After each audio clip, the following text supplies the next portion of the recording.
The autumn wind of 1891 cut through the Wyoming territory like a blade, carrying with it the promise of an early winter. Heavy gray clouds rolled across the vast plains, casting shadows that danced over the weathered fence posts and dried grass. Isabel Carter pulled her woolen shawl tighter around her shoulders as she worked to mend the broken rail that had been troubling her for weeks. The wood was old, like most everything else on the homestead, and the constant freeze and thaw had split it clean through. She paused in her work, wiping her hands on her apron, and gazed out across the land that had been her home for the past 8 years. The ranch wasn't much to look at. A modest 2-room cabin, a small barn that leaned slightly to the left, and a chicken coop that had seen better days. But it was hers, bought and paid for with her late husband's life insurance and maintained through sheer determination and back-breaking labor. Thomas had been gone 3 years now, taken by a fever that swept through the territory one harsh winter.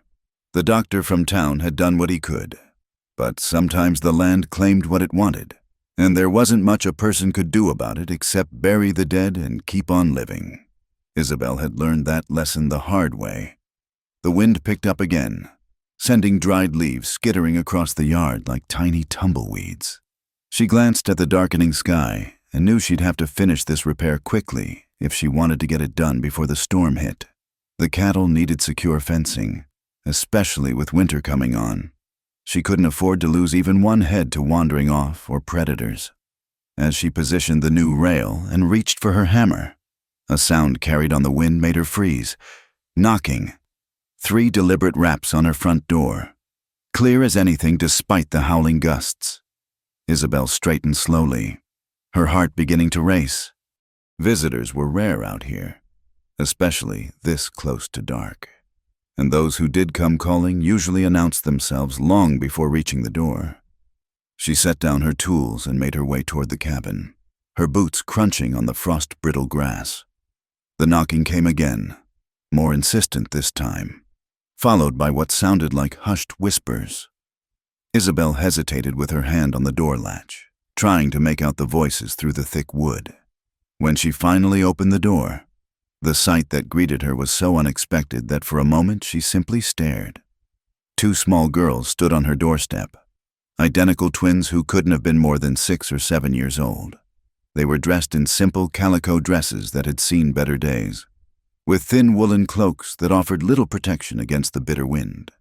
Their cheeks were red from the cold, and their dark hair whipped around their faces in the gusts.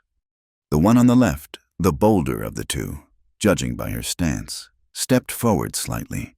Her chin was raised with the kind of determination Isabel recognized in herself, the stubborn set of someone who had made up their mind about something and wouldn't be swayed. "Ma'am," the girl said, her voice clear despite the wind. "We heard you needed a man on the ranch." Isabel blinked, certain she had misheard. "I beg your pardon?" The girl's companion, who had been hanging back and chewing nervously on her lower lip, suddenly burst out with, "Our papa loves you." The words hung in the air between them like something physical, and Isabel felt her mouth fall open. She looked from one child to the other, searching their earnest faces for some sign that this was an elaborate prank or that she had somehow misunderstood.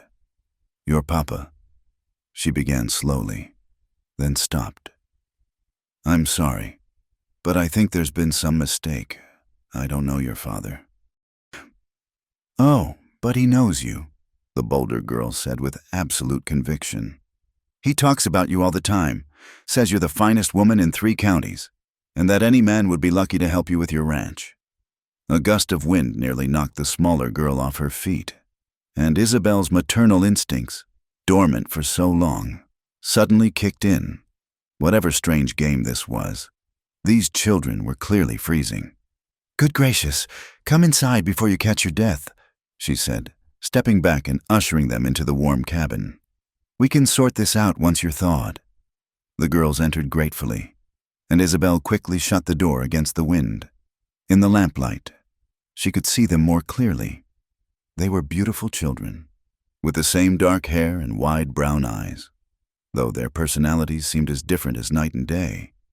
The confident one was already looking around the cabin with frank curiosity, while her sister stayed close to the door as if ready to bolt at the first sign of trouble.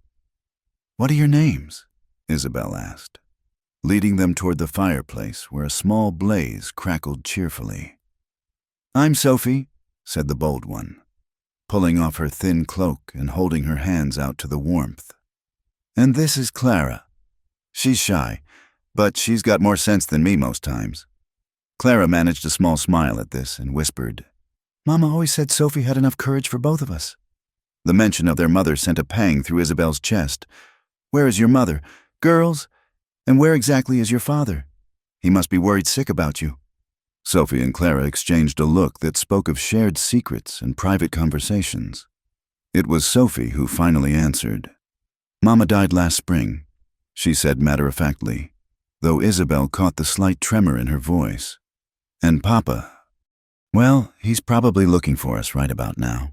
We may have left without telling him exactly where we were going." "You ran away?" Isabel felt a mix of alarm and exasperation. "Do you have any idea how dangerous that is? There are wild animals out there, not to mention the weather. You could have been—" "We had to come," Clara interrupted, speaking up for the first time with real conviction. "Papa's been so sad since Mama died, and he won't do anything about it. He just works and stares off into the distance like he's looking for something he can't find. But we know what it is," Sophie added. "He needs someone to love again, someone strong and good who can help him smile, and that's you, Mrs. Carter." Isabel sank into her rocking chair, feeling suddenly overwhelmed. "How do you even know my name? I've never met your father, I'm certain of it." "Oh, but you have," Sophie said earnestly. "He pointed you out to us at the Harvest Festival last month. You were buying supplies from Mr.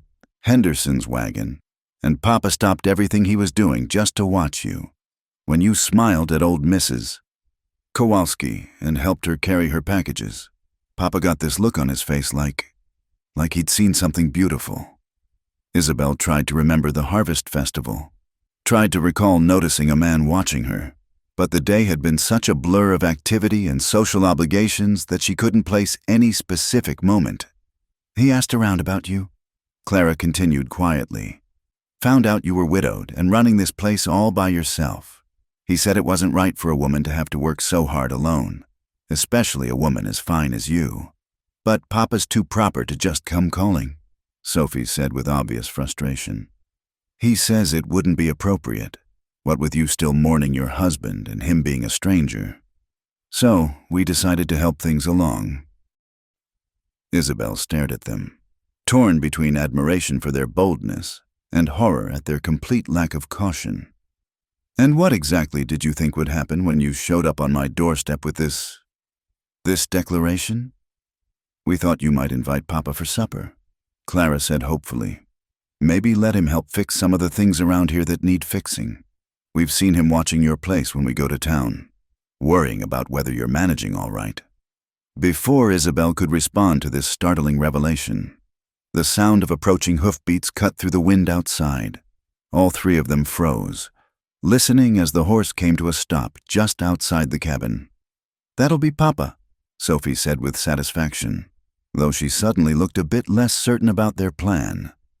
Heavy footsteps crossed the porch, followed by a firm but polite knock on the door. Isabel rose slowly, smoothing her skirts and trying to compose herself. Whatever was about to happen, she had a feeling her quiet evening, and possibly her entire life, was about to change forever.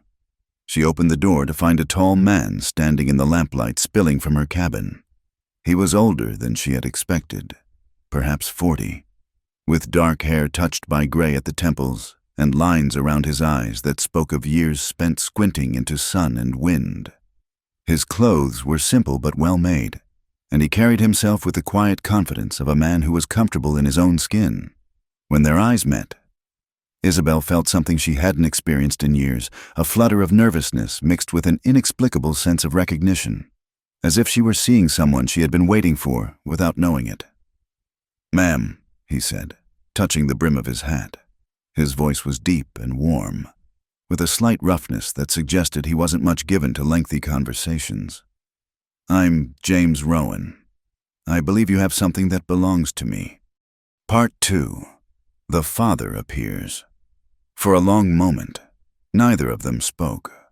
Isabel found herself studying James Rowan's face in the flickering lamplight, trying to reconcile this quiet, serious man with the romantic figure his daughters had painted. He was handsome in a weathered, practical way, the kind of man who had clearly spent his life working with his hands and facing whatever hardships the frontier threw at him. There was strength in the set of his shoulders and something steady in his dark eyes that made her feel unexpectedly safe. Behind her, she could hear Sophie and Clara whispering urgently to each other, no doubt realizing that their grand plan might not unfold quite as smoothly as they had imagined. "Mr. Rowan," Isabel finally managed, stepping back to allow him entry. "Please, come in out of the cold. Your daughters, well, they've given me quite a surprise this evening." James removed his hat as he crossed the threshold, his eyes immediately finding Sophie and Clara, who were now standing by the fireplace looking like they weren't sure whether to be proud of themselves or terrified of the consequences.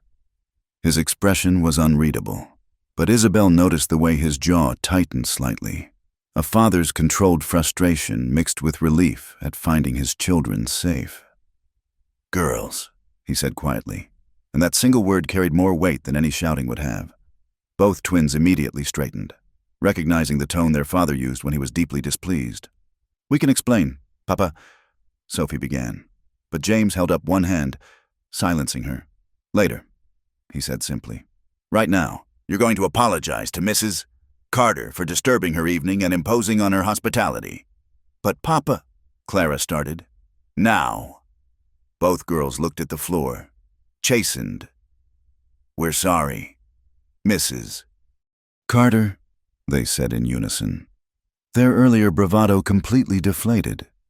Isabel felt a strange pang at seeing their spirits dimmed.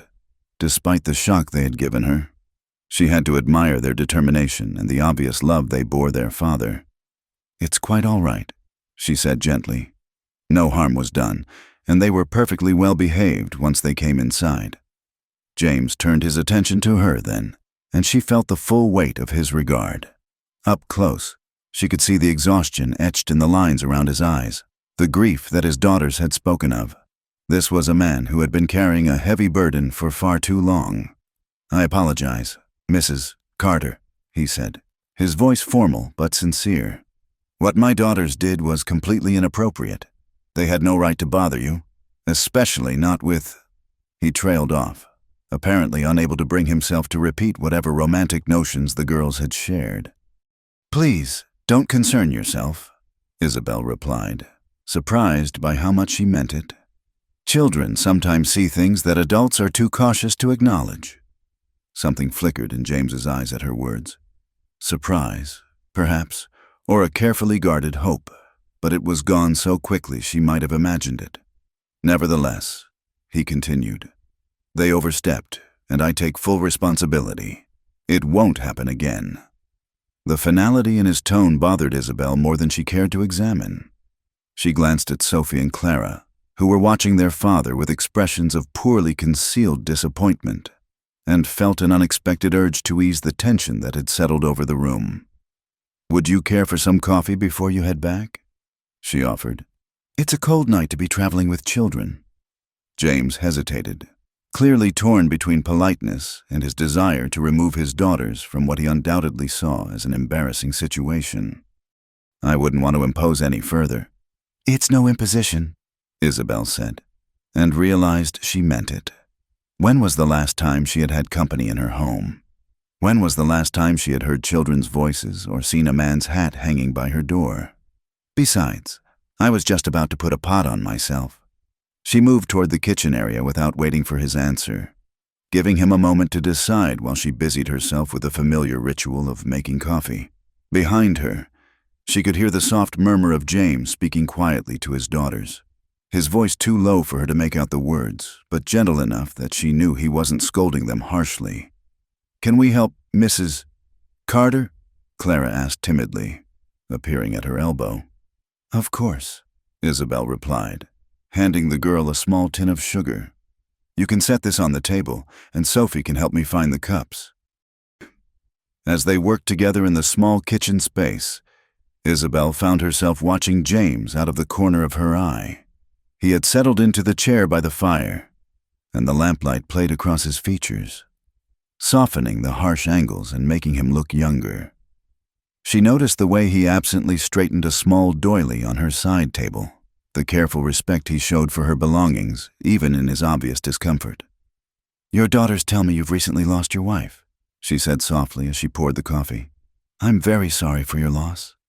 James accepted the cup she offered him, their fingers brushing briefly in the exchange.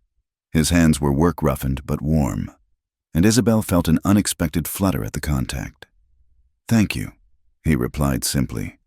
"Margaret she was a good woman. The girls miss her terribly." "And you?" The question slipped out before Isabel could stop herself, and she felt heat rise in her cheeks. "I'm sorry. That was presumptuous of me." But James didn't seem offended. Instead, he studied her face with those steady dark eyes, as if trying to read something there. "Yes," he said quietly. "I miss her too." The honesty in his voice made something tighten in Isabel's chest. She had expected platitudes or deflection, not this simple acknowledgement of grief. It made her think of the long, empty months after Thomas's death, when well-meaning neighbors had assured her that time would heal all wounds and she would feel better soon. James Rowan, she suspected, was not a man who offered false comfort or accepted it from others. Sophie and Clara had settled on the small rug by the fireplace, warming their hands and feet while stealing glances at the adults. Isabel could practically see the wheels turning in their young minds as they watched their father and their chosen candidate for his affections sharing coffee and quiet conversation. "They're remarkable children," Isabel observed, nodding toward the girls. "You've done well with them, especially under such difficult circumstances." "They're the best of their mother and none of me," James replied with the ghost of a smile. "Margaret always said Sophie got her spirit and Clara got her kindness. I just try to keep them from getting into too much trouble, like showing up on strangers' doorsteps with marriage proposals," Isabel teased gently. James nearly choked on his coffee, and for the first time since he'd arrived, she saw genuine emotion break through his careful composure.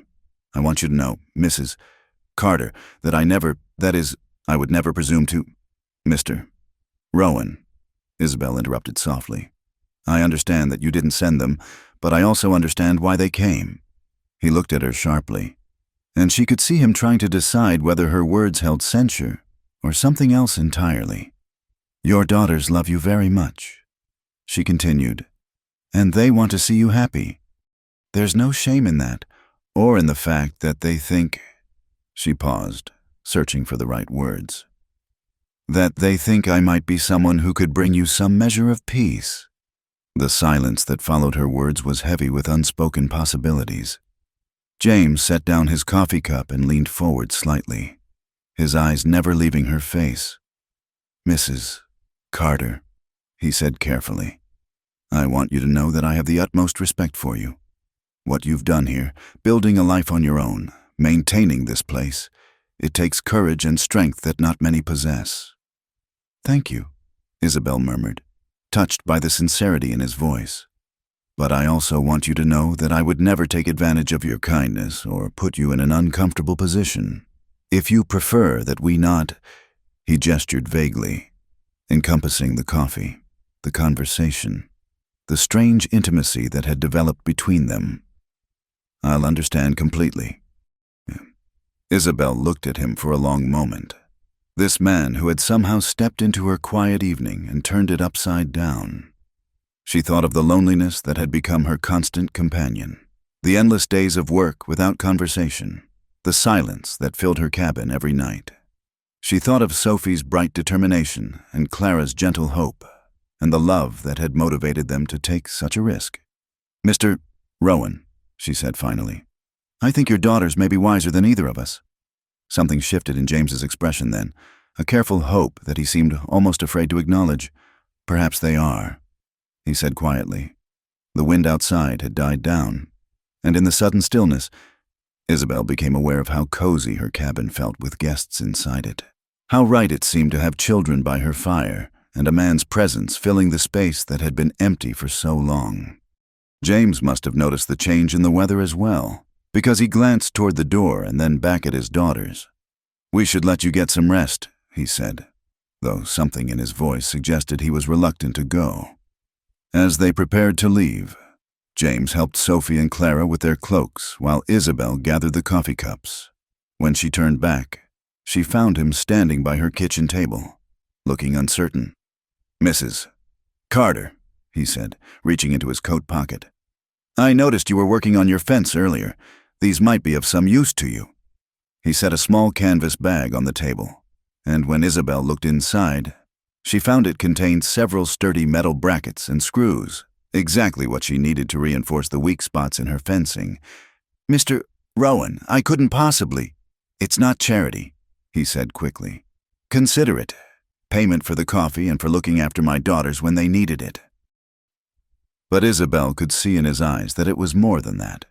It was an offering, a way of helping without overstepping, of showing care without presumption.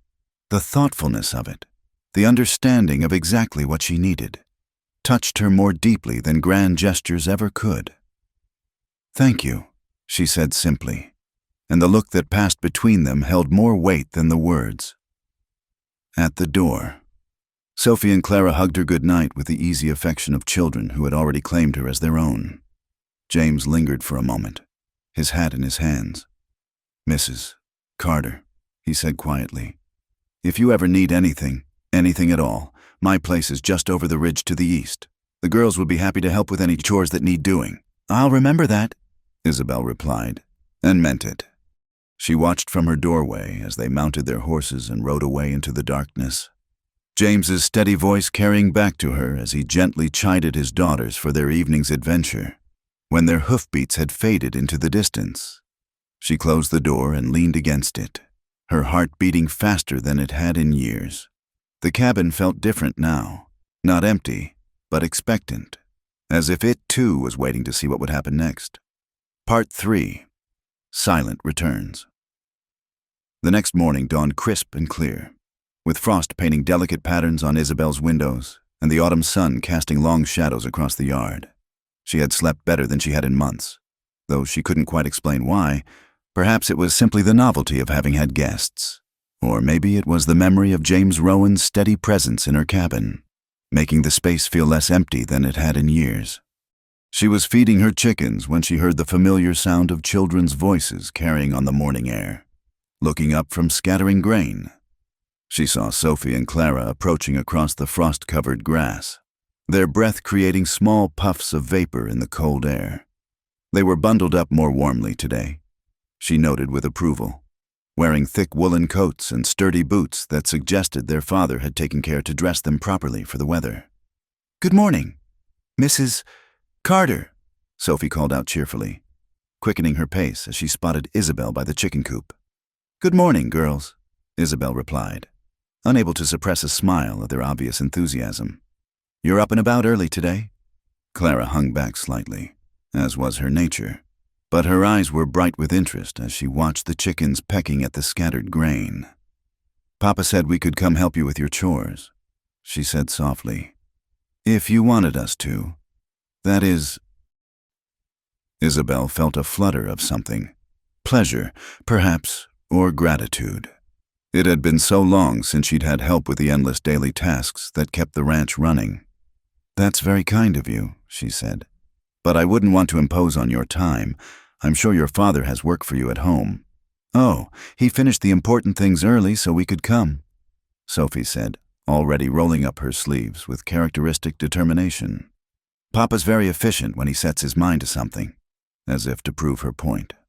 Sophie immediately set about helping Isabel distribute the grain, her small hands working with the kind of practiced ease that suggested she was no stranger to farm chores.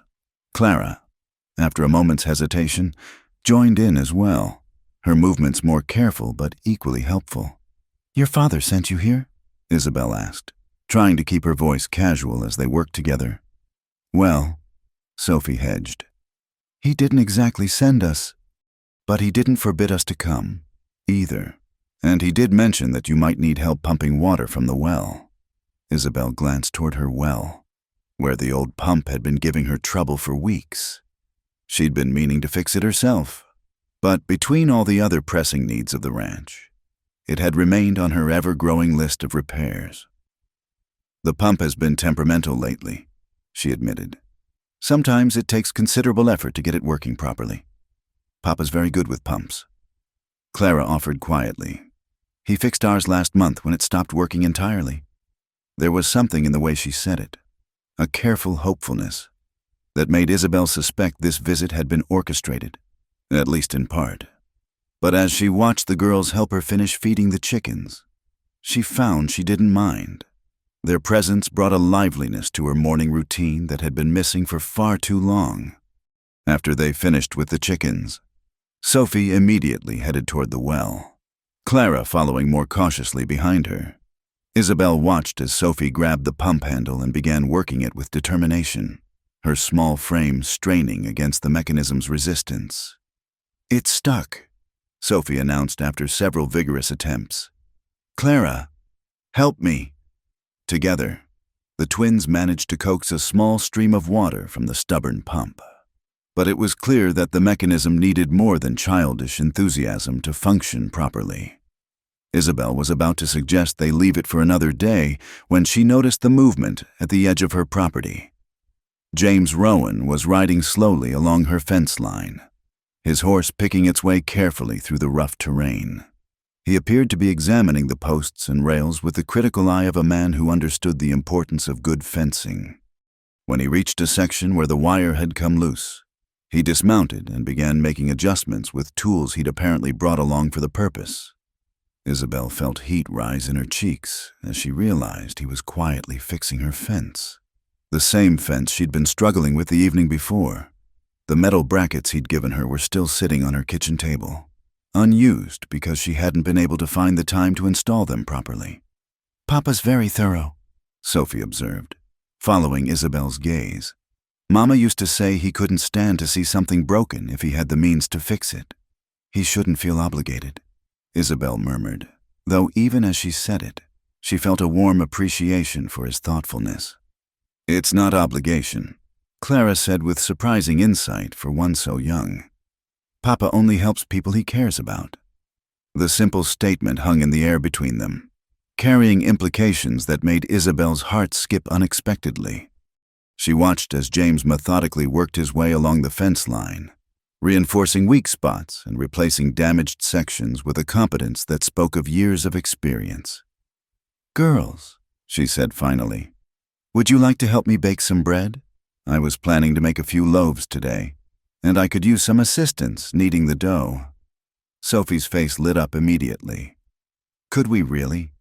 Mama taught us how to knead, but we haven't done much baking since she died." Clara finished quietly. Isabel felt her heart squeeze at the matter-of-fact sadness in Clara's voice. "Then it's settled," she said briskly. "We'll make enough bread for your family as well. Your father has certainly earned it." The next few hours passed in a blur of flour, laughter, and the kind of domestic contentment Isabel had almost forgotten existed. Sophie threw herself into the bread-making with characteristic enthusiasm, getting nearly as much flour on herself as in the bowl, while Clara worked with quiet concentration, following instructions with careful precision. As they waited for the bread to rise, Isabel found herself sharing stories of her own childhood, tales of helping her mother in the kitchen back in Ohio before she'd married Thomas and moved west. The girls listened with rapt attention, asking questions and offering their own memories of their mother's cooking. "Mama made the best apple pie in 3 counties," Sophie declared with fierce pride. "Papa always said so, anyway." "I'm sure she did," Isabel replied gently. "Perhaps you could show me her recipe sometime." "We know it by heart," Clara said softly.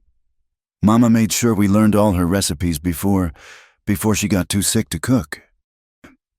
The quiet pain in Clara's voice made Isabel reach out impulsively, smoothing the girl's dark hair with gentle fingers. "She sounds like she was a wonderful mother." "She was," Sophie agreed fiercely. And she would have liked you very much. Mrs. Carter. Mama always said the best women were the ones who weren't afraid of hard work and who cared about people more than fancy things.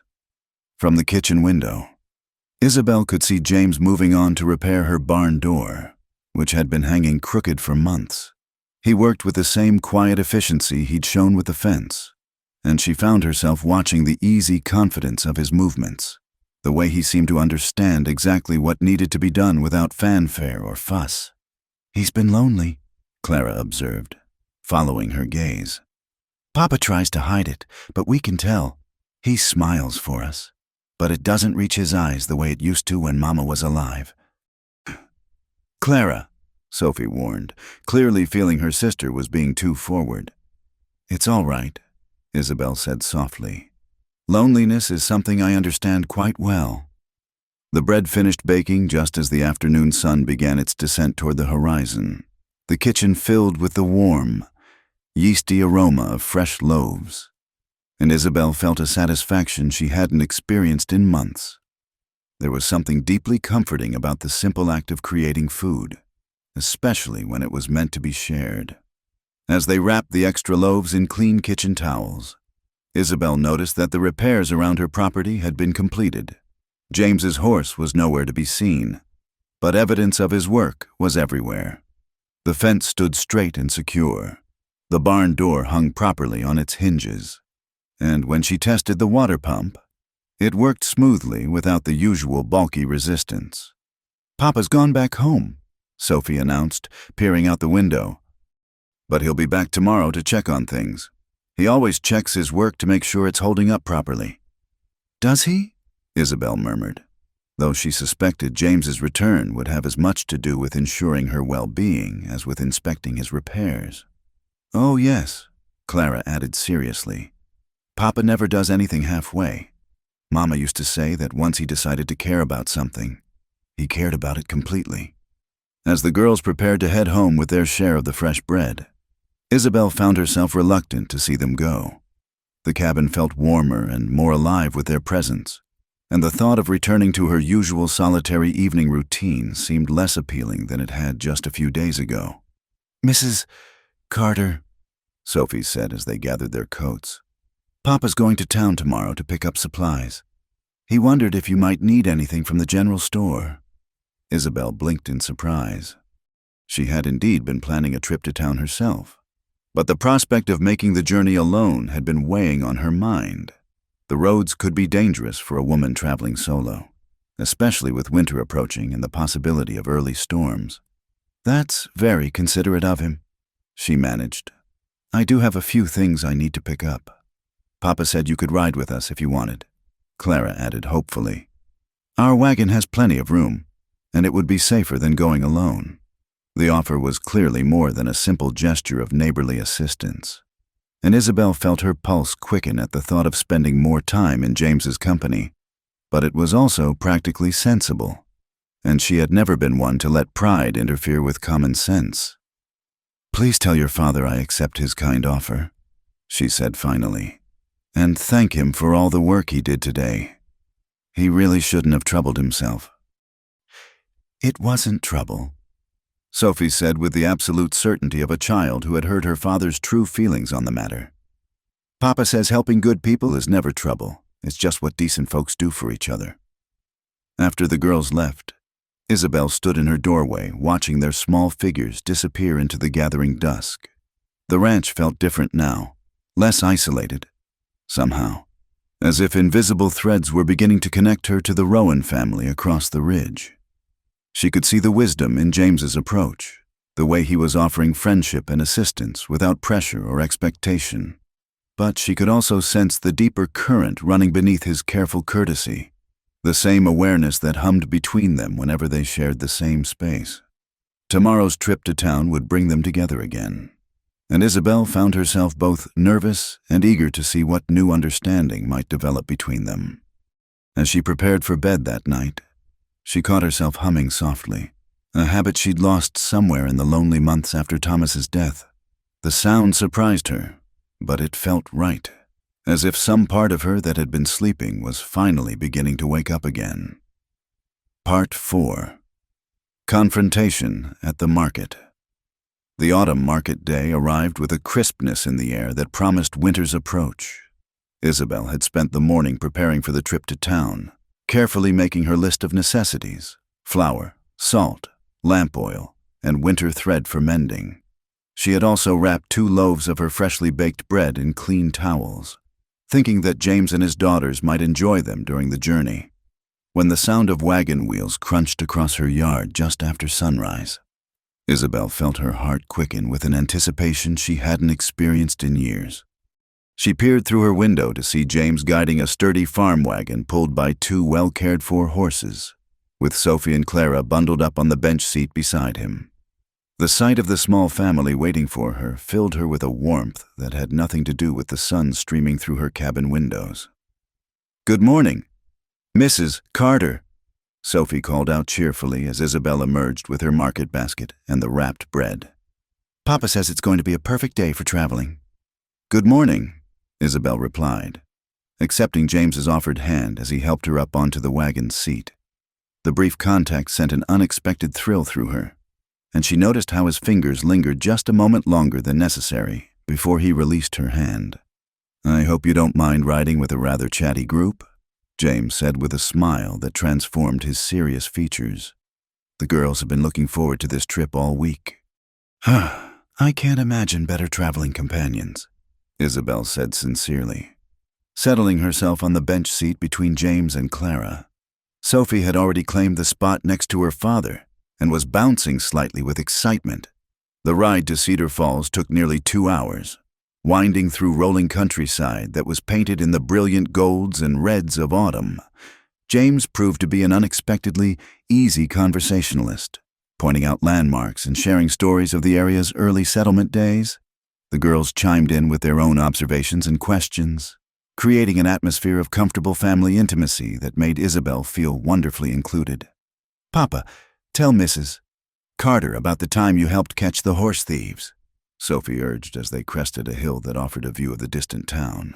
"I hardly think that's appropriate conversation for ladies," James protested, though Isabel could see he was pleased by his daughter's obvious pride in him. "On the contrary," Isabel said, "I'd very much like to hear about it. Life out here requires a certain amount of resourcefulness." James glanced at her with something like approval. "Well, it wasn't anything too dramatic," he began, launching into a tale of tracking stolen horses through a winter storm and the careful strategy required to apprehend the thieves without bloodshed. Isabel found herself admiring not just his courage, but the thoughtful way he had approached a dangerous situation. Cedar Falls bustled with its usual market day energy when they arrived. The main street was lined with wagons and horses, and the wooden sidewalks echoed with the sounds of boots, conversation, and commerce. James guided their wagon to a spot near Henderson's general store, then helped Isabel down with the same careful courtesy he had shown earlier. "I need to visit the blacksmith about some harness repairs," he said, settling his hat more firmly on his head. "Will an hour give you enough time for your shopping?" "That should be perfect," Isabel replied, though she found herself reluctant to separate from the comfortable group they had formed. "We'll help Mrs. Carter with her packages." "Papa?" Clara offered shyly. "That's very thoughtful of you, sweetheart," James said, his voice warm with paternal pride. "I'll meet you all back here at 11 o'clock. As James headed toward the blacksmith's shop, Isabel found herself the center of considerable attention from the townspeople. It wasn't unusual for her to visit Cedar Falls, but arriving in the company of James Rowan and his daughters was clearly noteworthy. She noticed the sideways glances and whispered conversations that followed their small group as they made their way toward the general store. "People are talking about you and Papa," Sophie observed with the frank honesty of childhood. "Sophie," Clara hissed, clearly embarrassed by her sister's directness. "It's all right," Isabel said quietly. "People talk. It's the nature of small towns."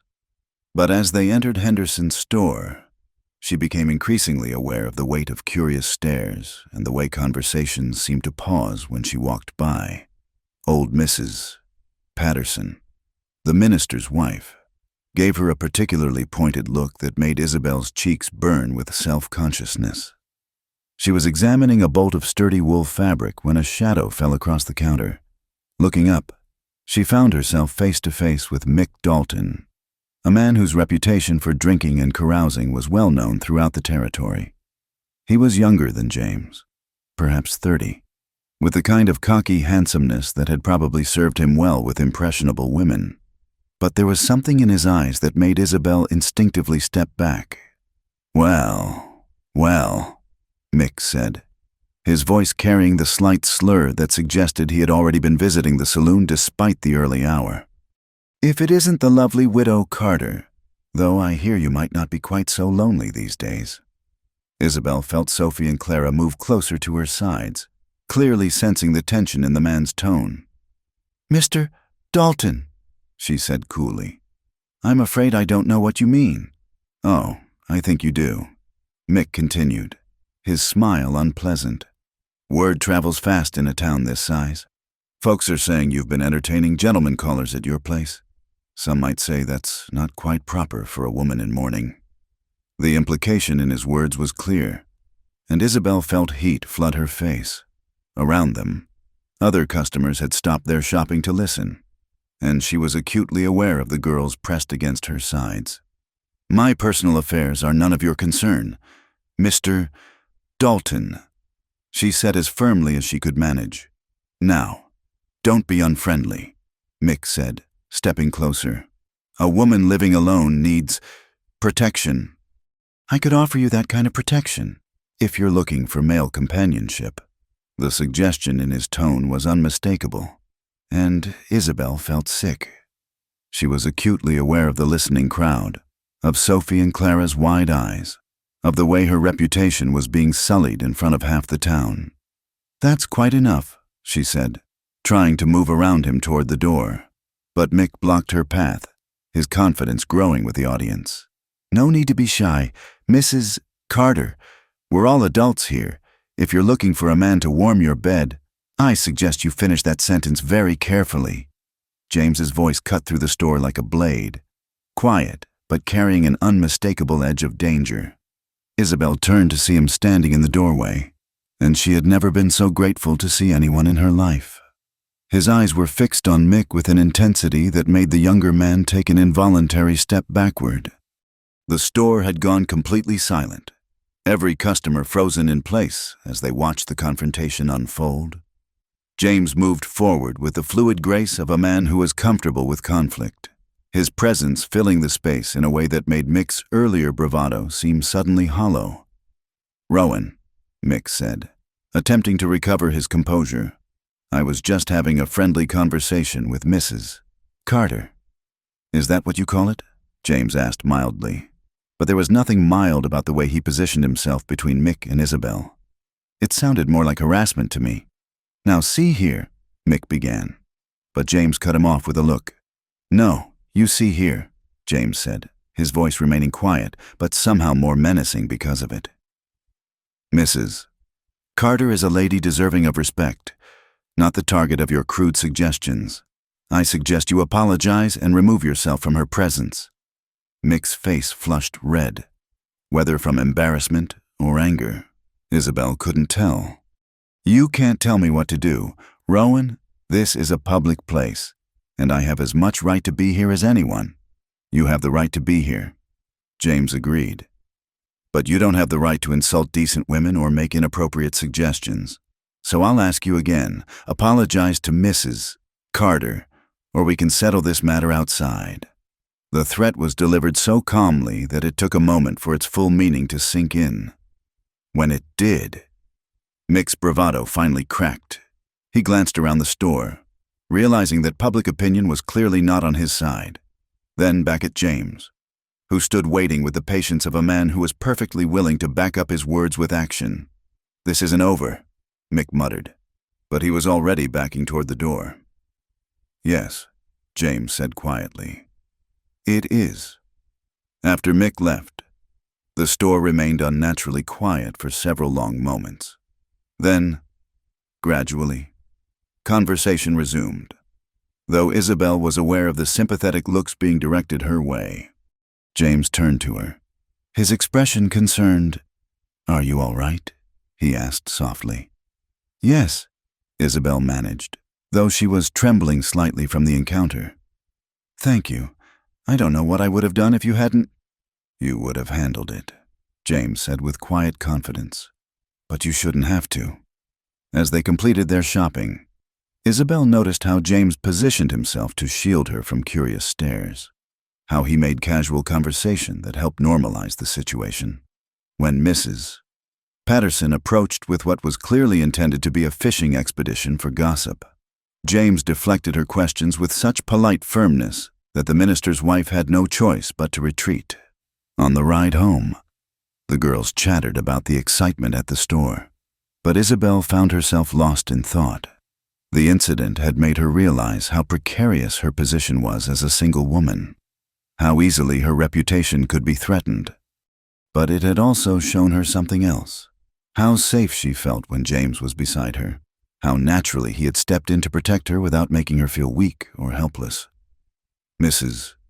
Carter," James said quietly as they neared her ranch, "I want you to know that what Dalton said, there are always going to be small-minded people who see something improper in simple kindness between neighbors." "I know," Isabel replied, though the encounter had shaken her more than she cared to admit. "But I also want you to know that I won't let anyone speak about you that way." He continued, "Not while I'm around to prevent it." When they reached her cabin, James helped her down from the wagon and carried her packages to the door. As she thanked him for the trip and the girls hugged her goodbye, she found a small burlap sack among her things that she didn't remember purchasing. "Mr. Rowan," she called out as he was preparing to leave. "I think there's been a mistake." "No mistake," he said with a slight smile. "Just some coffee beans from the territorial supplier. Henderson mentioned they were the best he'd had in months." As she watched the wagon disappear over the ridge, Isabel held the bag of coffee beans against her chest. It was such a small gesture, but it spoke of thoughtfulness and care, of a man who paid attention to details and found quiet ways to show his consideration. That evening, as she prepared the coffee James had bought for her, Isabel reflected on the day's events. The confrontation with Mick Dalton had been unpleasant, but it had also crystallized something important. James Rowan was more than just a helpful neighbor or a potential companion. He was a man who would stand beside her when trouble came, who would protect what he cared about without question or hesitation. And she was beginning to realize that she very much wanted to be something he cared about. Part 5. Anonymous Threats and Truth revealed the first letter arrived 3 days after the incident at Henderson's store. Slipped under Isabel's door sometime during the night, like a snake sliding through tall grass. She discovered it when she stepped outside to collect eggs from the henhouse. The folded paper stark white against the weathered wooden threshold. Her name was scrawled across the front in crude block letters. And something about the deliberate anonymity of it made her hands tremble as she unfolded the cheap paper. The message inside was brief but venomous. "Decent women don't entertain men while pretending to mourn their husbands. Stop your shameful behavior or face the consequences." Isabel's cheeks burned as she read the words, and she glanced around the empty yard as if the writer might be watching from the shadows. The isolation of her ranch, which had always been a source of peaceful solitude, suddenly felt threatening.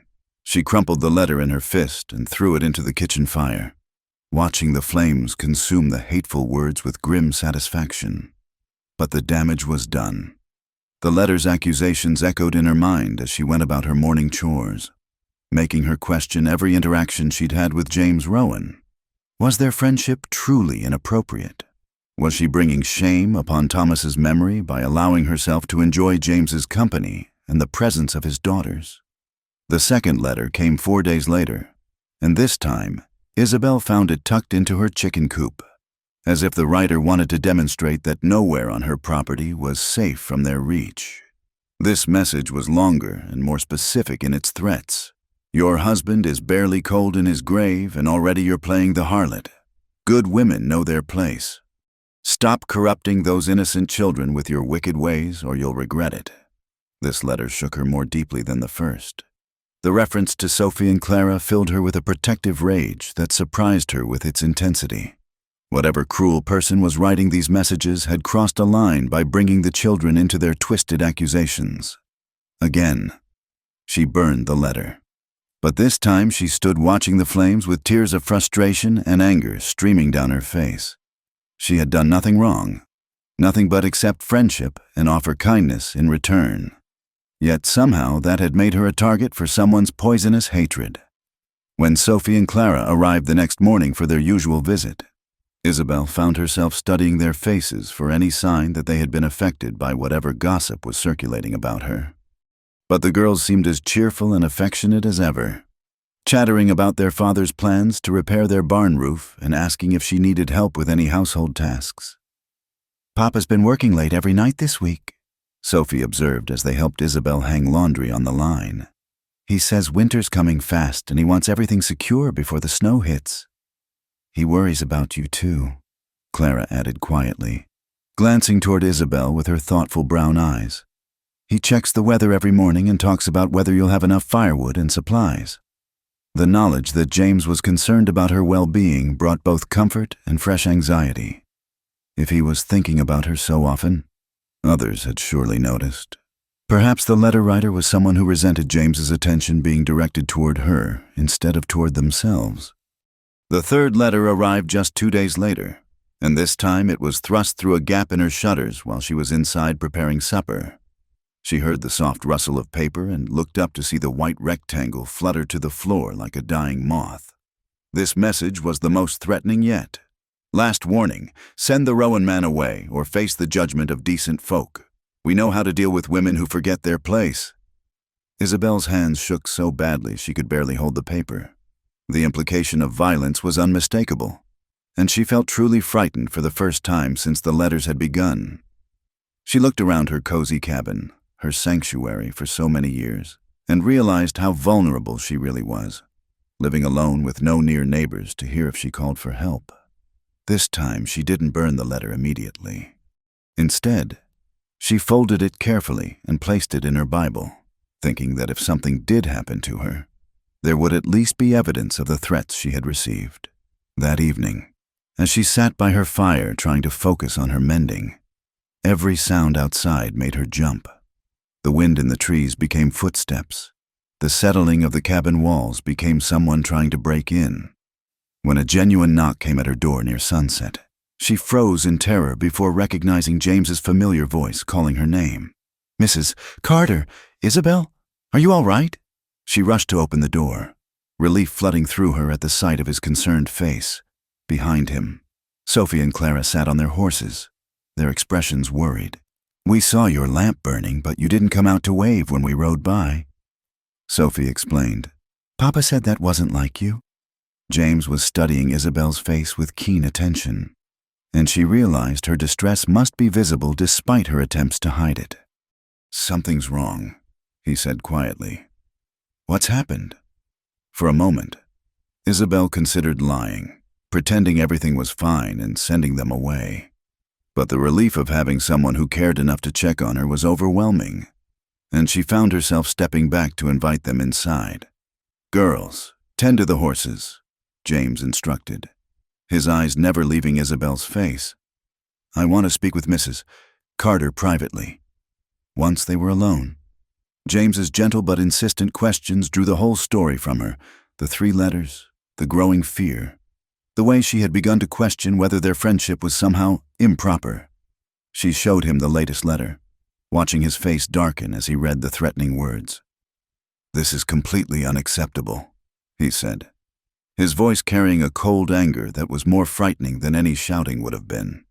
"No one has the right to threaten you, especially not for the crime of accepting friendship." "But James," Isabel said, using his given name for the first time, "perhaps they're right. Perhaps our association is inappropriate. I'm still in mourning, and you're a single man with children to think about. Maybe we should—" "Stop," James interrupted firmly.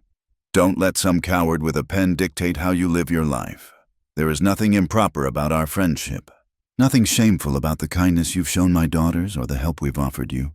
Anyone who suggests otherwise is either jealous or malicious." His words carried such conviction that Isabel felt some of her self-doubt begin to dissolve. But who would do such a thing? And why? James was quiet for a long moment, studying the letter again. "The handwriting is disguised, but the paper—" He held it up to the lamplight. "This is good quality paper, not the kind most folks around here use for everyday correspondence. And the spelling is too correct for someone without education." "What are you suggesting?"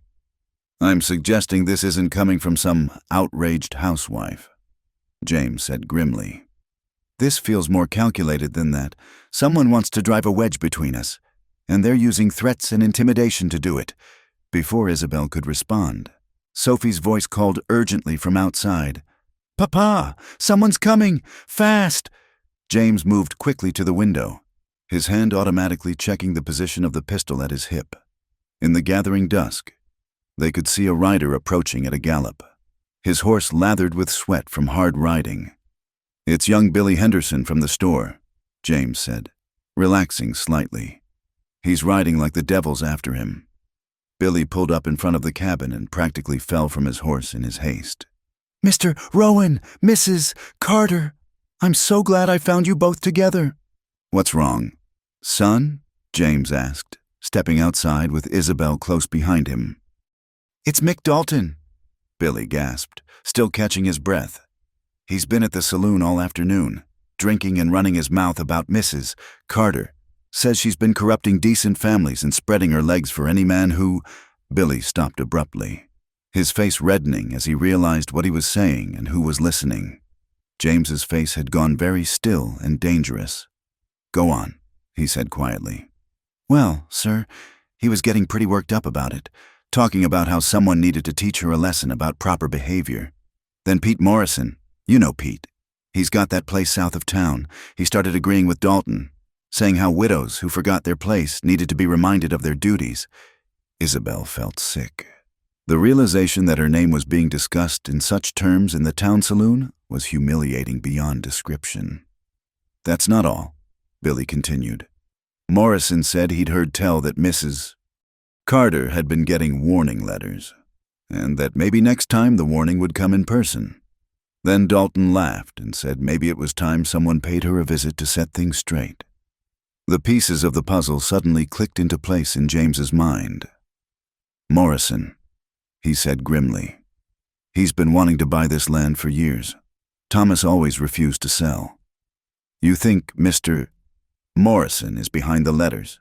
Isabel asked, though even as she said it, the theory made terrible sense. Pete Morrison owned the largest ranch in the territory and had never made any secret of his desire to expand his holdings. "I think Morrison sees an opportunity," James said. "Drive you away with threats and intimidation, then buy your land cheap from whoever inherits it. And Dalton—" His jaw tightened. "Dalton's just a drunk fool who likes to hurt people when he thinks he can get away with it." Billy was looking between them with wide eyes. "Pa sent me to warn you. Mrs. Carter. He heard them making plans to ride out here tonight. Said they were going to have a conversation with you about your behavior. Pa figured it wouldn't be the kind of conversation a lady should have to endure alone." James was already moving toward his horse. "Billy, I need you to ride hard to Sheriff Crawford's place. Tell him what you heard at the saloon and ask him to meet us here as soon as possible." "What are you going to do, Papa?" Clara asked, her voice small with worry. "I'm going to make sure Mrs. Carter is safe," James replied. "And then I'm going to have a conversation with Mr. Morrison and his friend about the proper way to treat decent women." As Billy rode off into the darkness to fetch the sheriff, James turned to Isabel. "Pack a bag," he said. "You're coming home with us tonight. I won't have you here alone when those men arrive." "James, I can't just abandon my home." "You're not abandoning it," he said firmly. "You're protecting yourself." "There's a difference." Looking into his steady, determined face, Isabel realized that she trusted this man completely. Whatever happened next, she wouldn't have to face it alone. "All right," she said quietly. "Give me 5 minutes to gather some things." As she quickly packed a small bag, Isabel reflected on how dramatically her life had changed in just a few short weeks. The letters had been meant to frighten her into isolation, to make her question the value of the connections she had begun to form with James and his daughters. Instead, they had revealed the true character of the people around her, both the petty cruelty of men like Morrison and Dalton, and the steadfast loyalty of James Rowan, who was willing to stand between her and any threat without hesitation. Whatever came next, she knew one thing for certain: she was no longer alone. Part 6. Fire in the Night.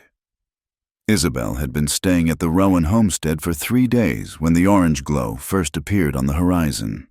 She was helping Clara with her evening lessons at the kitchen table, while James worked on harness repairs by the fireplace, and Sophie practiced her letters on a slate board.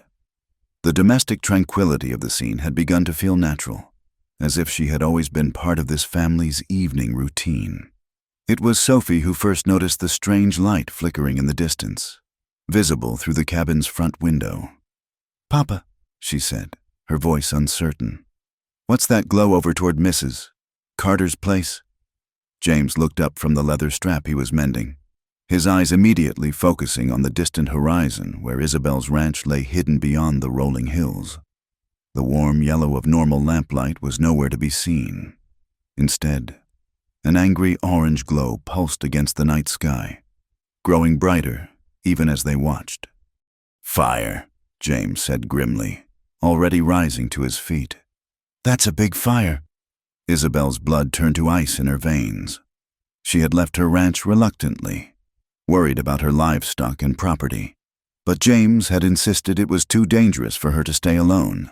Now it seemed their caution had been justified, but perhaps too late to matter. "My barn," she whispered, pressing her hand to her throat. "The grain stores, everything." James was already moving toward the door, grabbing his coat and gun belt with practiced efficiency. "Girls, you stay here and keep the doors locked. Don't open them for anyone except Sheriff Crawford or me. Understood?" "But Papa," Sophie began. "No arguments," James said firmly. "This isn't a game, Isabel. You should stay here where it's safe."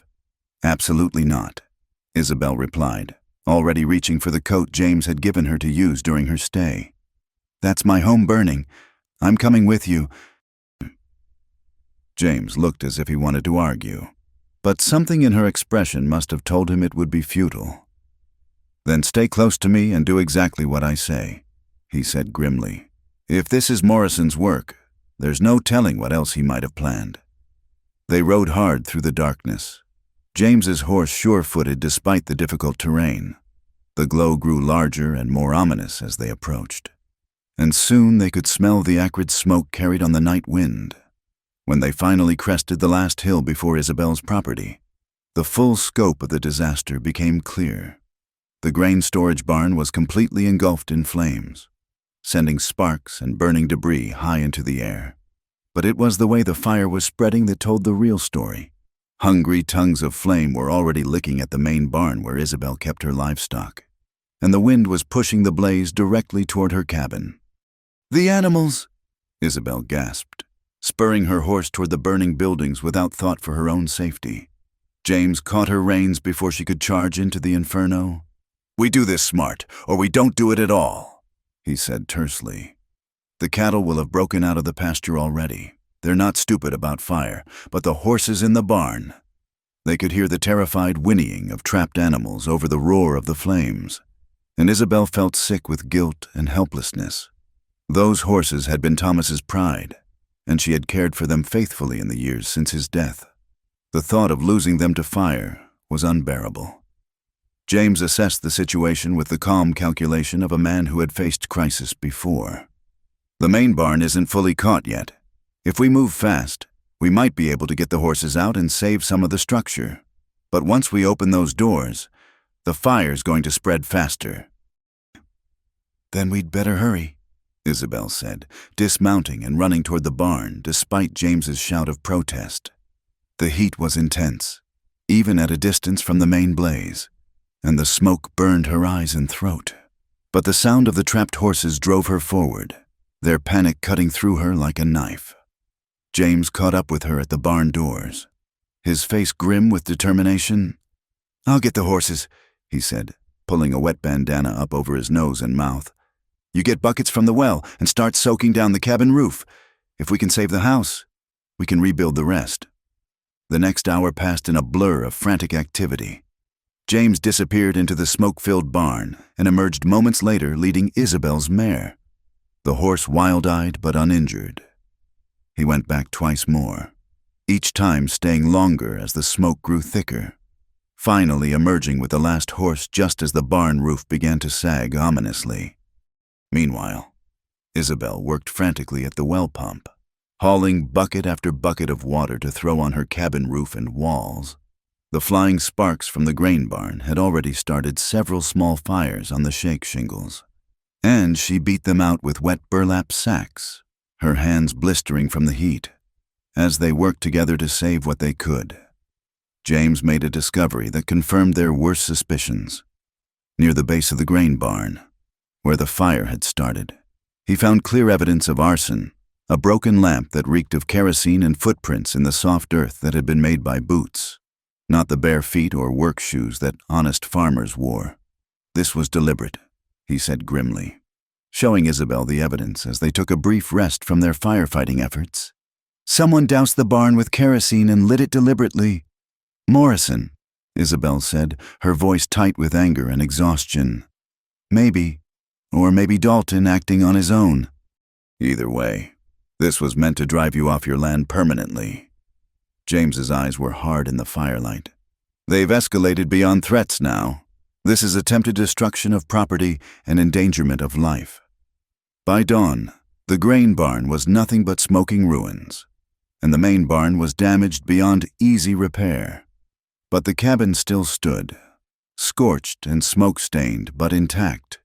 The horses were safe in the pasture, and most of Isabel's cattle had indeed fled to safety when the fire started, just as James had predicted.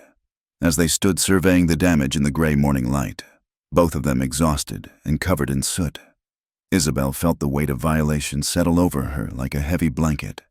This wasn't just about her property. It was about someone trying to terrorize her into abandoning everything she had worked for. "I can't prove it was Morrison," James said quietly, "but I intend to confront him anyway. This has gone far enough." "James, no," Isabel said, catching his arm. "If you go after him without proof, you'll be the one who gets in trouble with the law. We need to be smarter than that." But James's jaw was set with determination. "Then we get proof, and we make sure this doesn't happen again." They didn't have to wait long for their opportunity. That afternoon, as they were beginning the process of cleaning up the fire damage, Sophie came running from the ridge where she had been keeping watch. "Papa, Mrs. Carter, there's riders coming, 3 of them, and one looks like that Morrison man from town." James and Isabel exchanged grim looks.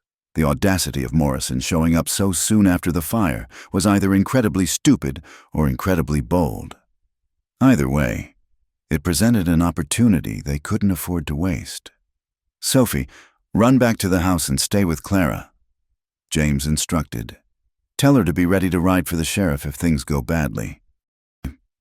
As the 3 riders approached, Isabel could see that Morrison had brought company, Mick Dalton and another man she didn't recognize, someone with the rough look of a hired hand who wasn't particular about the work he took on. Morrison rode up with the confident air of a man who expected to find Isabel defeated and ready to surrender. His face showed theatrical surprise at the sight of the fire damage, but his eyes held a cold satisfaction that made Isabel's skin crawl. "My word, Mrs. Carter," Morrison said, dismounting and removing his hat with mock concern. "What a terrible tragedy. I heard about the fire in town and rode out immediately to offer my assistance." "How kind of you to come so quickly," James said with dangerous courtesy. "The fire only happened last night. Word certainly travels fast." Morrison's eyes flicked to James with barely concealed irritation. "Bad news always travels fast in a small community. Mr. Rowan, I'm sure you understand." "Oh, I understand perfectly," James replied. I understand that this fire was set deliberately. I understand that someone has been sending threatening letters to Mrs. Carter. And I understand that certain people have been very interested in acquiring her land. The accusation hung in the air between them like smoke from the ruins. Morrison's expression didn't change, but Dalton shifted nervously in his saddle, and the third man, introduced as Floyd Brennan, kept his hand conspicuously near his gun. Those are serious accusations. Rowan, Morrison said smoothly, I hope you have evidence to support such claims. As a matter of fact, I do, James said, producing the broken lamp they had found. Kerosene doesn't occur naturally in grain barns. Morrison, and these boot prints. He gestured toward the marks they had preserved in the soft earth. Well, they tell quite a story about who was here last night. Morrison examined the evidence with the air of a man who was completely unimpressed. Anyone could have planted that lamp, Rowan, and boot prints could belong to anyone. True, James agreed mildly. But I'm willing to bet that if Sheriff Crawford examines your boots right now, he'll find traces of ash and kerosene. Funny how those things linger. For the first time, Morrison's confidence seemed to waver. He glanced down at his own feet, then back at James with something approaching caution. You seem very sure of yourself, Morrison said slowly. I'm sure that you've made a serious mistake. James replied, You thought intimidating a woman living alone would be easy. You thought no one would stand up for her or investigate too closely. You were wrong on both counts. The tension between the two men was palpable, and Isabel found herself holding her breath as she watched them face off. Morrison was clearly weighing his options, trying to decide whether to continue with his denials or take a more direct approach. It was Dalton who made the decision for him, whether from guilt, fear, or simple stupidity. He suddenly burst out with, We never meant for it to get this big. It was just supposed to scare her off. Morrison turned on him with fury. Shut up, you fool. But the damage was done. Dalton's confession hung in the air like a tolling bell, and even Floyd Brennan was looking nervous now. James stepped forward, his hand resting on his gun butt. I think we need to have a more detailed conversation, James said quietly. The three of you are going to ride with us to see Sheriff Crawford, and you're going to explain exactly what happened here last night. Morrison's face had gone pale beneath his tan, but his voice remained steady. You can't prove anything. Rowan, it's your word against ours. Actually, James said with grim satisfaction, I think we can prove quite a bit. You see, I took the liberty of examining the area around the fire very carefully, and I found something interesting in those boot prints, a distinctive crack in the left heel that should be very easy to match to the right pair of boots. Morrison glanced down involuntarily, and James smiled without humor. The crack in your left boot heel, Morrison, the one you're looking at right now, that's going to be very difficult to explain away in court. For a moment, Morrison looked like he might try to fight his way out of the situation. His hand moved toward his gun, and Floyd Brennan tensed as if preparing for violence. But then, the sound of approaching hoofbeats filled the air, and Sheriff Crawford appeared over the ridge with two deputies, drawn by the smoke from the fire.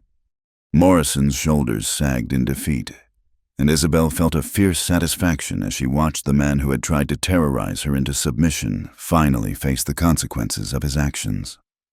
Part 7. The Trial and Victory. The winter courthouse in Cedar Falls had never seen such a crowd. Word of the arson case had spread throughout the territory like wildfire, drawing people from farms and settlements dozens of miles away. By the time Judge William Harrison called the court to order on that bitter February morning, every seat was filled and people stood 3 deep along the walls, their breath visible in the poorly heated room. Isabel sat in the front row, her hands folded tightly in her lap, wearing her best dark blue dress and the cameo brooch that had been her mother's. James sat beside her, his presence steady and reassuring, while Sophie and Clara flanked them on either side. The girls had insisted on attending, despite James's initial reservations about exposing them to the ugliness of a criminal trial. "We want to be here for Mrs. Carter," Sophie had declared with characteristic determination. "She's family now, and families stick together." The defendants sat at a table across the aisle. Pete Morrison dressed in an expensive suit that couldn't quite disguise his nervous perspiration. Mick Dalton looking pale and hungover. And Floyd Brennan maintaining the sullen defiance of a man who had been caught red-handed but refused to admit defeat. Judge Harrison was an imposing figure, tall and silver-haired with the kind of commanding presence that could silence a room with a single look. He had presided over territorial courts for 15 years and had seen every kind of frontier justice case imaginable. But even he seemed affected by the gravity of this particular trial and the community attention it had drawn. "This court is now in session," he announced, his voice carrying easily through the packed room. "We are here to consider charges of arson, conspiracy, and criminal threats against the defendants Pete Morrison, Mick Dalton, and Floyd Brennan. Mr. Prosecutor, you may begin." District Attorney Samuel Wells rose from his table, a thin man with wire-rimmed spectacles and the precise manner of someone who had built his career on careful attention to detail. He had traveled from the territorial capital specifically for this case, recognizing its importance in establishing the rule of law in a region where vigilante justice was still common. "Your Honor," Wells began, his voice clear and confident, "the territory will prove that these three men engaged in a calculated campaign of intimidation and violence against Mrs. Isabel Carter, a widow living peacefully on her lawful property. We will show that when their threats failed to achieve their goal of driving her from her land, they resorted to arson, a crime that not only destroyed property but endangered lives." He gestured toward Isabel with respectful acknowledgement. "Mrs. Carter represents everything we value in our frontier communities: courage, independence, and the determination to build a life through honest work. The defendants represent the opposite: greed, cowardice, and the belief that might makes right. This trial will determine which set of values will prevail in our territory." Morrison's lawyer, a prosperous-looking man named Charles Whitmore, who had been brought in from Denver, rose to object. "Your Honor, the prosecution is making speeches rather than presenting evidence. My clients are innocent of these charges, and we will prove that this case is built on speculation and prejudice against successful businessmen." Judge Harrison nodded curtly. "The jury will disregard the characterizations and focus on the evidence. Mr. Wells, please proceed with your case." The prosecution's first witness was Billy Henderson, nervous but determined as he recounted what he had overheard at the saloon on the night before the fire. His testimony was crucial in establishing the defendant's state of mind and their public declarations of intent to teach Mrs. Carter a lesson. "Mr. Dalton was drunk, Your Honor," Billy said, his young voice carrying clearly through the silent courtroom. "But not so drunk he didn't know what he was saying. He kept talking about how women needed to know their place, and Mr. Morrison was encouraging him, saying maybe it was time someone paid Mrs. Carter a visit." Under cross-examination, Whitmore tried to undermine Billy's credibility by suggesting he had misheard or misunderstood the conversation. But the young man held firm to his story, his obvious honesty making a strong impression on the jury. Next, Sheriff Crawford took the stand to present the physical evidence found at the fire scene: the kerosene-soaked lamp, the distinctive boot prints, and the pattern of the fire's spread that clearly indicated arson. His methodical presentation of facts built a compelling picture of deliberate destruction. "The fire started in 3 separate locations," Crawford explained, using a rough diagram to illustrate his findings. "That doesn't happen naturally. Someone spread accelerant, kerosene, in a deliberate pattern designed to ensure maximum damage to Mrs. Carter's grain stores. When James was called to testify, he rose with the calm dignity that had impressed Isabel from their first meeting. His account of the fire, the rescue of the livestock, and the confrontation with Morrison the following day was delivered with such straightforward honesty that even Whitmore's aggressive cross-examination failed to shake his credibility. "Mr. Rowan," Whitmore pressed, "isn't it true that you had romantic intentions toward Mrs. Carter?" Wouldn't that give you reason to fabricate evidence against men you saw as rivals? James met the lawyer's gaze steadily. My intentions toward Mrs. Carter are honorable and have been from the beginning, he replied. But even if they weren't, I wouldn't need to fabricate evidence. The truth is damning enough. The courtroom stirred at this response, and Judge Harrison had to call for order.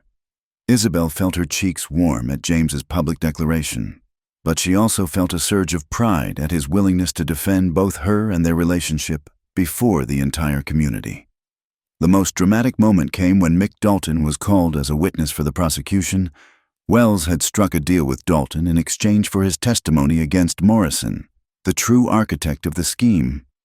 Dalton took the stand looking haggard and defeated, his usual cocky demeanor completely absent.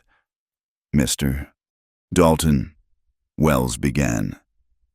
Did Pete Morrison ask you to help intimidate Mrs. Carter? Dalton's voice was barely audible as he answered.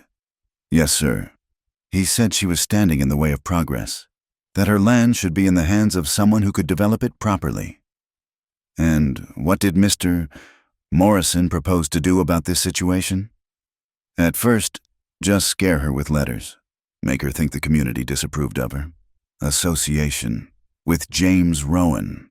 But when that didn't work, Dalton's voice trailed off. When that didn't work, what happened? Morrison said we needed to send a stronger message. He had this idea that if her buildings burned down, she'd have no choice but to sell and move away. He said insurance money would more than cover her losses, so really we'd be doing her a favor. The courtroom erupted in angry murmurs at this twisted logic, and Judge Harrison had to bang his gavel repeatedly to restore order. Morrison's face had gone ashen, and he leaned over to whisper urgently with his lawyer. Mr. Dalton. Wells continued relentlessly. Who set the fires? Morrison and Brennan. I was supposed to keep watch, but when I saw how big the fire got, how it was spreading toward the house, I got scared and rode off.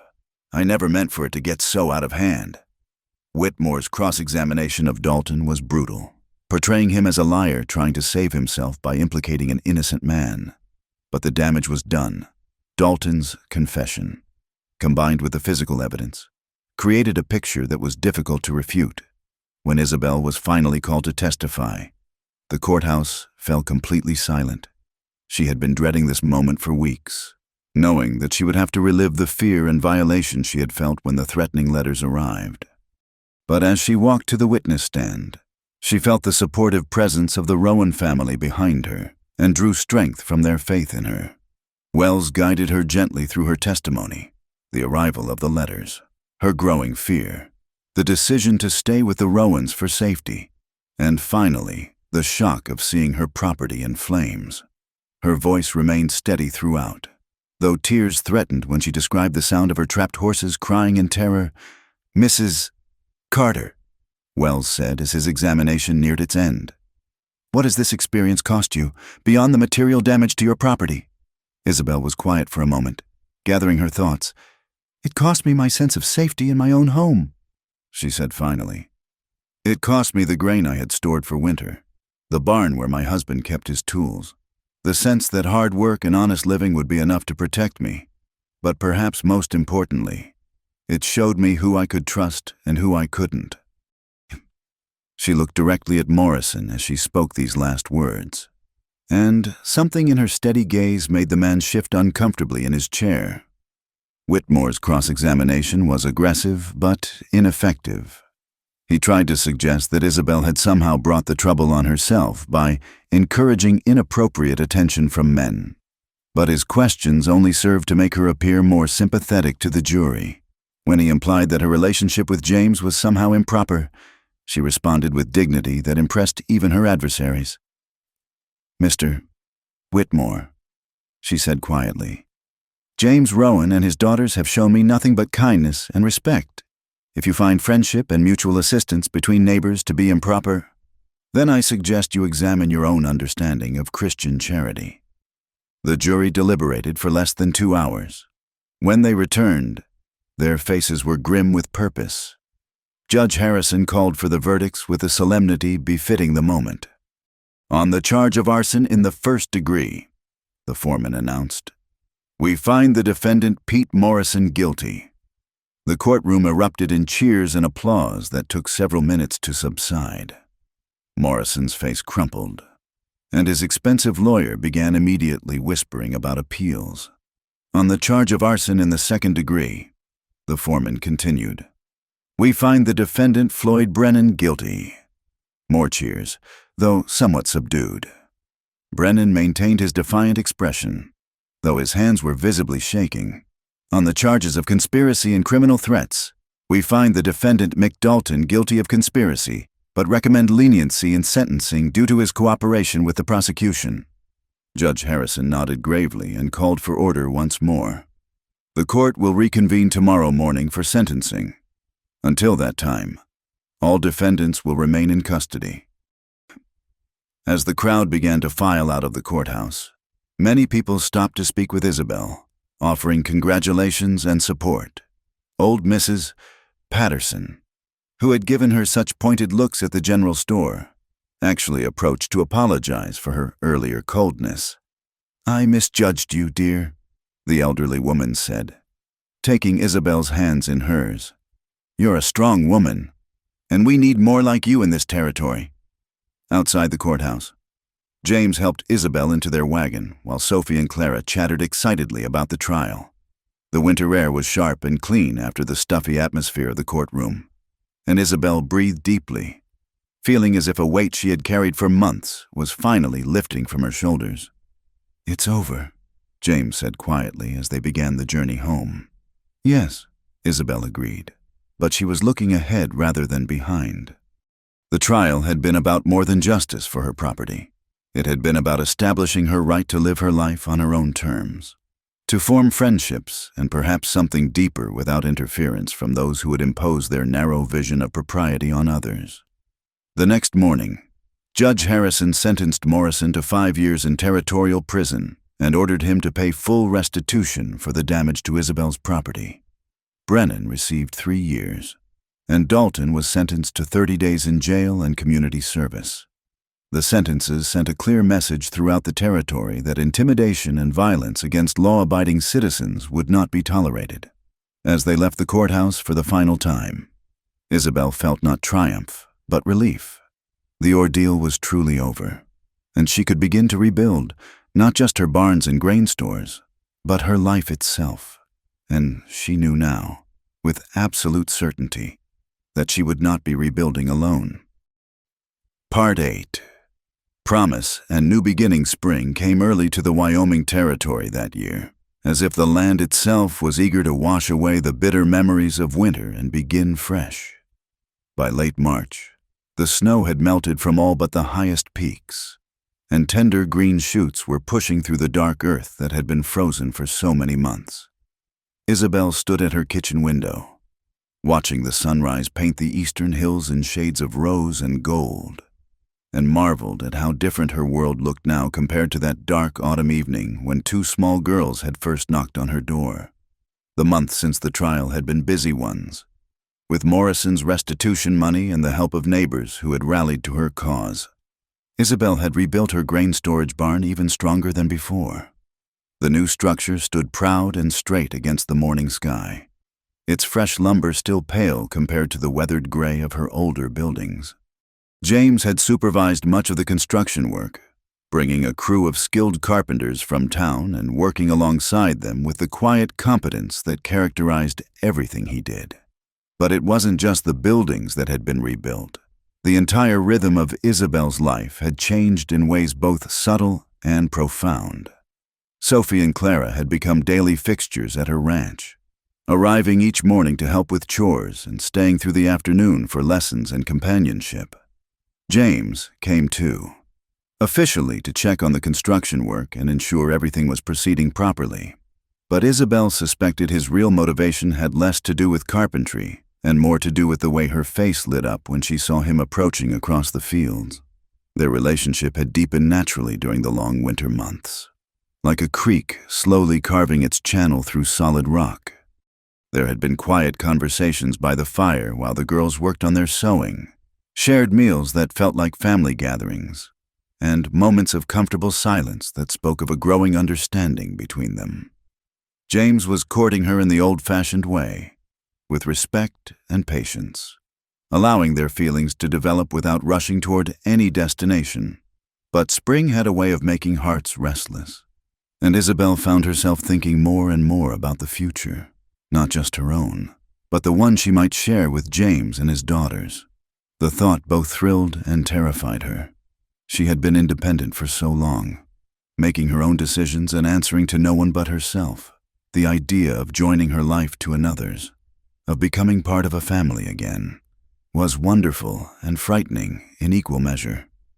It was on a particularly beautiful morning in early April that James failed to appear for his usual visit. Isabel waited through the morning, finding excuses to look out her windows and check the horizon for his familiar figure. When noon came and went without any sign of the Rowan family, she began to worry. It wasn't like James to change his routine without word, and she couldn't shake the feeling that something was wrong. Sophie and Clara hadn't come either, which was even more unusual. The girls had become such fixtures in her daily life that their absence felt like a missing piece in a puzzle. Isabel tried to concentrate on her household tasks, but found herself distracted and increasingly anxious as the afternoon wore on. By evening, her worry had crystallized into genuine concern. She saddled her mare and rode over the ridge toward the Rowan homestead, telling herself she was probably being foolish but unable to ignore the growing unease in her chest.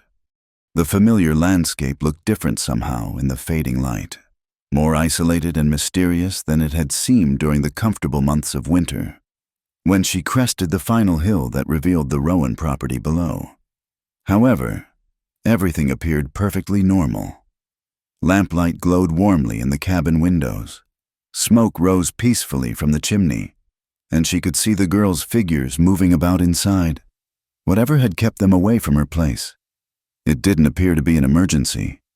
She was about to turn around and head home, feeling somewhat foolish for her concern, when James appeared in the doorway. Even at a distance, she could see the tension in his posture, the way he stood as if he were wrestling with some difficult decision. When he spotted her on the hillside, he raised his hand in greeting but didn't call out or approach. Instead, he simply stood watching her, and something in his stillness made her heart begin to race. Isabel guided her horse down the slope, approaching slowly as if she were entering sacred ground. James waited for her in his doorway, his expression serious but not unhappy. Behind him, she could see Sophie and Clara peering out with barely contained excitement, their faces bright with some secret knowledge. "Good evening," Isabel said as she dismounted, her voice carefully neutral despite the questions racing through her mind. "I was concerned when you didn't come by today. I hope everything is all right. Everything is, well, I hope it will be." James replied cryptically, "Would you come inside? There's something I need to discuss with you." The cabin felt different as she entered, charged with an expectation that made the very air seem to hum with possibility. Sophie and Clara were practically vibrating with excitement, exchanging meaningful glances and whispering to each other in the corner. James appeared more nervous than she had ever seen him, running his hands through his hair and pacing to the window and back.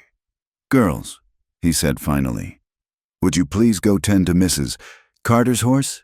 And perhaps take your time about it." Sophie's grin was so wide it threatened to split her face in two. "Yes, Papa," she said with exaggerated solemnity, grabbing Clara's hand and pulling her toward the door. "We'll take very good care of the horse, won't we, Clara?" "Very good care." Clara agreed, her own smile every bit as bright as her sister's. After they left, the cabin fell into a silence that was both comfortable and charged with possibility. James stood by the fireplace, his broad shoulders silhouetted against the warm light, and Isabel found herself studying his profile with the kind of attention she usually reserved for memorizing something precious. "Isabel," he began, then stopped and shook his head. "I had this all planned out. What I was going to say. I've been rehearsing it for weeks, but now that you're here, the words seem inadequate." She moved closer, drawn by the vulnerability in his voice, James, what is it? You're making me nervous. He turned to face her then, and she was surprised to see uncertainty in his dark eyes, uncertainty mixed with hope, and something that might have been fear. I've been thinking about us, he said quietly, about what we've become, what we might become, and I realized that I've been approaching this all wrong. What do you mean? I mean I've been so careful to be proper, to court you the way a gentleman should court a lady, that I've never actually told you.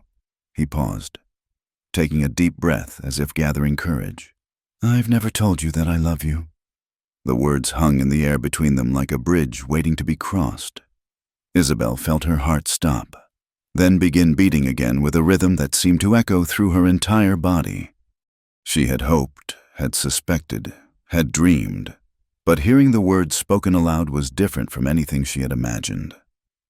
I love you, James continued, his voice growing stronger with each word. I love your courage and your kindness. I love the way you treat my daughters as if they were your own. I love your independence and your strength. And I love the way you make our house feel like a home whenever you're in it.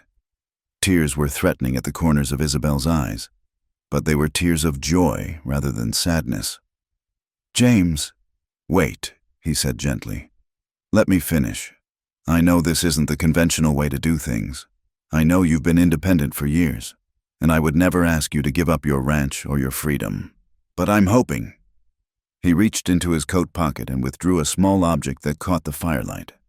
I'm hoping you might consider sharing your life with mine. The ring was simple but beautiful. A silver band set with a small blue stone that seemed to capture all the colors of the morning sky. As James held it up, the firelight danced across its surface, and Isabel realized she was holding her breath. It was my mother's, James said softly. She gave it to me before she died, told me to save it for the woman who would complete my family. I've been carrying it with me for weeks, waiting for the right moment. But I finally realized there's no such thing as a perfect moment. There's only now, and the choice to be brave enough to reach for happiness. Isabel looked from the ring to his face, seeing all the hope and fear and love written there in lines she had come to know as well as her own reflection. James, she whispered, are you asking me to marry you? I'm asking you to be my wife, my partner, my companion for whatever years we have left, he replied. I'm asking you to help me raise Sophie and Clara, to be the mother they lost and the woman they've already claimed as their own. I'm asking you to take a chance on a family that already loves you more than you might believe possible. The tears were flowing freely now, but Isabel's smile was radiant. Yes, she said simply. Yes, to all of it. James's own smile was like the sun breaking through clouds after a long storm. He slipped the ring onto her finger with hands that trembled slightly, and when it settled into place, it felt as natural as if it had always been there. Then his arms were around her, and she was laughing and crying at the same time, overwhelmed by the sudden rightness of everything. Papa, Mrs. Carter! Sophie's voice called from outside, barely containing her excitement. Can we come in now? We've been very patient. We've been waiting forever, Clara added, her usually quiet voice raised with enthusiasm. James and Isabel broke apart, laughing at the girl's obvious eavesdropping. Come in, James called, and the door burst open to admit two small whirlwinds of excitement. Sophie launched herself at Isabel with such force that she nearly knocked her over. Does this mean you're going to be our mama now? She demanded, her face shining with joy.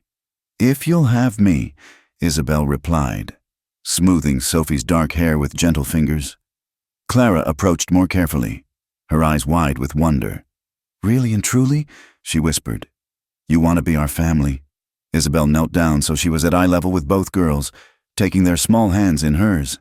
I can't replace your mother, she said seriously. No one could ever do that, but I would be honored to love you as my own daughters, if you're willing to let me.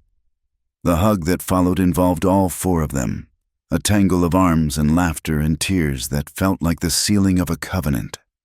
They were a family now, officially and completely, bound together by choice rather than blood, but no less real for that. Later, as they sat around the kitchen table making plans and sharing dreams, Isabel marveled at the strange turns life could take.